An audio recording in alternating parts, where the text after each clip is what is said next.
Hello, good morning friend, welcome back to our new vlog. કેમ છો બધા? I hope કે બધા ખુશ હશો, મજામાં હશો. સવારના 5:30 થઈ ગયા છે અને અહીંયા હું છોકરાઓ માટે લંચ બોક્સ રેડી કરું છું. લંચ બોક્સમાં આજે બનાવી છે મસાલા પૂરી અને બટેકાનું સૂકું શાક. તો અહીંયા ગરમ ગરમ પૂરીઓ હું તળતી જાઉં છું અને એક બાજુ શાક મેં પહેલાં બનાવી દીધું હતું એટલે ઠંડુ થઈ જાય ને લંચ બોક્સ ભરવાનો ટાઈમ થાય ને ત્યાં સુધીમાં. અને અહીંયા પૂરીઓ અમારા માટે મેં નાસ્તામાં પૂરી જ બનાવી દીધી હતી, પછી અલગ અલગ કાંઈ બનાવ્યું નથી. અમે ચાન પૂરી જ ખાઈ લીધું. તો વરસાદ જેવું હોય ને એટલે ભાવે આવું થેપલા અને પૂરી પરોઠા એવું મજા આવે એમ. તો આજે જો આ લોકોને વરસાદની ભૂખે વધારે લાગે તો આ એક ફૂલ મેલ જેવું થઈ જાય એના માટે એટલે અહીંયા મેં જો પૂરી બનાવી છે અને બટેકાનું શાક અહીંયા મેં ઠંડુ કરવા મૂકી દીધું છે અને બેની પાણીની બોટલો મૂકી દીધી છે. નાના લંચ બોક્સમાં ફ્રૂટ્સ મૂક્યા છે. અહીંયા બેના ફર્સ્ટ બ્રેક માટે આ બોટલો રેડી છે. આજે હાર્દીને ખૂબ વરસાદ છે એટલે કાલે છુટ્ટી હતી અને આજે એને ઓનલાઈન ક્લાસનો મેસેજ આવ્યો છે. આ વરસાદના લીધે એક દિવસ માટે જ ઓનલાઈન આવી છે કે ખબર નહીં. આ ચાંદીપુરા વાયરસના 2-3 કેસ આવી ગયા છે અમારા ભરૂચ જિલ્લામાં, તો કદાચ એના લીધે હોય, હવે કાંઈ ખ્યાલ નથી. મેસેજ આવ્યો છે ઓનલાઈન ક્લાસ છે આજથી. તો હવે આજનો એક દિવસનો આવ્યો છે, કાલનું શું છે એ ખબર નથી હવે શું થાય. તો આજે હાર્દીનો ઓનલાઈન ક્લાસ છે તો એ ઓનલાઈન ક્લાસમાં જો તૈયાર થઈને બેસી ગઈ છે. અહીંયા જો હાર્દીને ઓનલાઈન ક્લાસ સ્ટાર્ટ થઈ ગયા છે આજથી, મેસેજ આવી ગયો.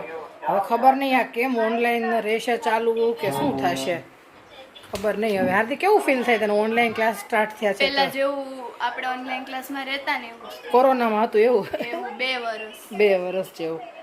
કાંઈ નહીં, જો હવે કેવી થાય છે શું થાય છે. હાલો, જય શ્રી કૃષ્ણ બધાને, જય સ્વામિનારાયણ. આજે અમારા ઘરના એક વડીલ મોભી કહેવાય છે અમારા, અમને છોડીને જતા રહ્યા છે આજે. તો ખરેખર બહુ જ દુઃખ થાય છે કેમ કે એને અમને સપનામાં ખ્યાલ નહોતો કે એને આવું થઈ જશે. એ છે મારા માસી સાસુ છે, મારા માસીજી, મારા સાસુના મોટા બેન. બહુ જ શરીરમાં કોઈ જાતનો નખમાં એને કોઈ રોગ નહોતો, કશું જ નહોતું. કામ કરતાં કરતાં અચાનક એટેક આવી ગયો અને નીકળી ગયા અમને બધાની વચ્ચેથી. પણ આજે બહુ જ એમ કે કંઈક વસ્તુ હોય ને તો મારા સાસુને નાનપણથી મા બાપ નથી, કેમ કે નાનપણથી જે ગુજરી ગયા છે. તો મોટી બેન છે ને એ માની જગ્યાએ હતી, તો કાંઈ પણ હોય ને તો એને જ પૂછતા, એને જ કરતા. કાંઈ પણ પરિયાણ કરવાના હોય ને કાંઈ પણ તો એની યારે જ વાત કરતા. તો આજે અમને અચાનક આવું થઈ ગયું છે. કંઈક બીમાર હોય ને કોઈ જાય ને તો આપણને જરીક કંઈ નહીં, ચાલો બીમાર હતા છૂટી ગયા આ છે તે છે. પણ અચાનક જ આવું બની ગયું ને, આવું બિલકુલ અમને સપને ખ્યાલ નહોતો, ઘણી તો વિશ્વાસ જ નહોતો આવતો. એટલે આવું ક્યારેક આપણે આવું પ્રસંગ જોઈએ ને ત્યારે એમ થાય કે કાલ શું થવાનું છે એ કોઈને ખબર જ નથી કે ક્યારે શું થઈ જવાનું છે. તો જેટલો સમય મળે ને એટલો મા બાપની જોડે વિતાવી લ્યો બધાય. આપણી ઉંમર શું છે ને એ નહીં જોવાનું. આપણે મા બાપ માટે હંમેશને માટે નાના જ છીએ. મા બાપના ખોળામાં માથું રાખીને ક્યારેક સૂઈ લ્યો, એની જોડે ક્યારેક ચાલો મમ્મી આપણે આટો મારવા જઈએ, એમ ક્યારેક ચક્કર મારવા નીકળી જાઓ. કેમ કે આપણે નાના હતા ને ત્યારે આપણને મમ્મી પપ્પા બહુ આ માટા મરાવ્યા હોય. અત્યારે એને એટલી આશા હોય કે મારી દીકરી દીકરો જે હોય તે મને મારી યારે ટાઈમ સ્પેન્ડ કરે એમ. તમે ખાલી જરીક એની યારે ટાઈમ સ્પેન્ડ કરશો ને તો એને આખા દિવસનો થાક ઉતરી જશે. એ તમારી આગળ કાંઈ નહીં માગે, એ તમારો સમય જ માગશે તમારી આગળ. તો થોડોક આવું જોઈએ ને ક્યારેક ત્યારે આપણને એમ થાય કે ના જેટલો સમય મળે એટલો આપણે મા બાપની હારે વિતાવી લઈએ. કેમ કે કાલ ક્યારે શું થવાનું છે એની કંઈ ખબર જ નથી. તો જીવનની દરેક ક્ષણ એક એક પલ બહુ કિંમતી છે, એને ન ખોવો. અને બધાએ આપણે આપણા પેરેન્ટ્સની હારે એટલા હસી ખુશીને રહીએ ને એ જ જીવનમાં જરૂરી છે, બીજું કાંઈ નથી. મને તો આજે આવો પ્રસંગ સાંભળો તો ખરેખર એટલું દિલથી એમ થાય કે ના યાર જીવી લઈએ, જિંદગી છે જીવી લ્યો, હસી ખુશીથી જીવો, બસ એ જ આવવાનું છે, બીજું કાંઈ આવવાનું નથી. ક્યારે પલકારામાં શું થઈ જાય કાંઈ ખબર પડતી નથી. ઘડીકની ક્ષણમાં ક્યારે ન ધાર્યું હોય એવું થઈને ઊભું રહી જાય છે. તો બધાએ યાર હું તો એટલું જ તમને મેસેજ કરું છું આનાથી કે યાર જીવી લ્યો, જિંદગી જીવી લ્યો. તમારા માતા પિતા માટે તમે હંમેશા નાના જ છો. તમે ગમે એટલા મોટા હોય તો યાર એના ખોળામાં માથું રાખીને ક્યારેક સૂઈ લ્યો, એના પગ દબાવો અને તમને જે ફીલ થાય અને એને જે ફીલ થાય એ ફિલિંગ્સ કંઈક અલગ જ છે.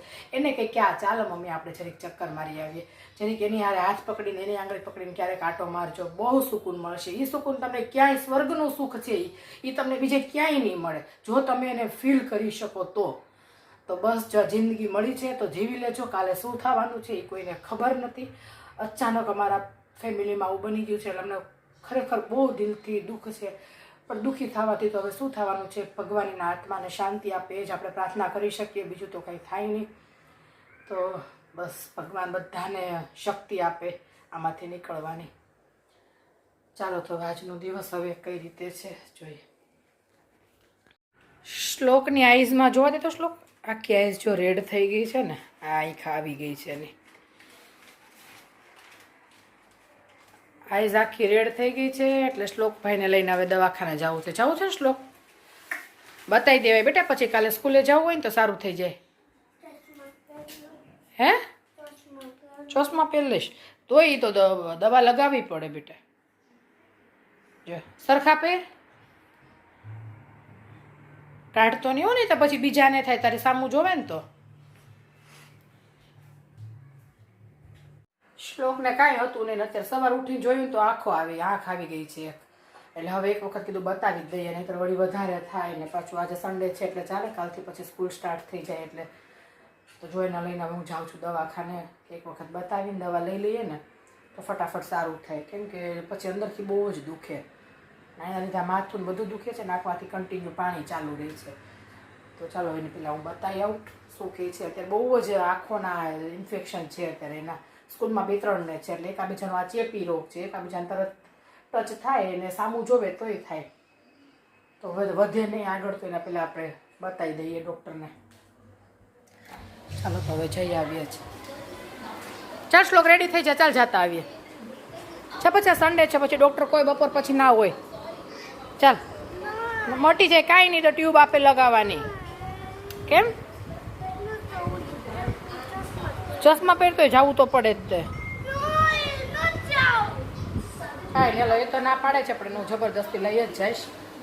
બતાવીને આવીએ.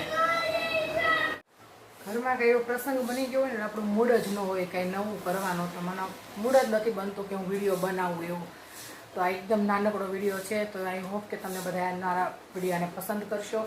અને પછી હવે ફરીથી મળીશું કંઈક નવા વિડીયા સાથે અને હસી ખુશીથી મળીશું. આ વિડીયો તો આખો ઇમોશનલમાં જ ગયો છે મારો. તો ચાલો આ વિડીયાનો એન્ડ હું અહીંયા જ કરી દઉં છું. મારા નાનકડા વિડીયાને પસંદ કરજો, લાઇક કરજો, શેર કરજો અને ચેનલને સબસ્ક્રાઈબ કરજો. ત્યાં સુધી બધાને જય શ્રી કૃષ્ણ, જય સ્વામિનારાયણ. આવજો, બાય બાય.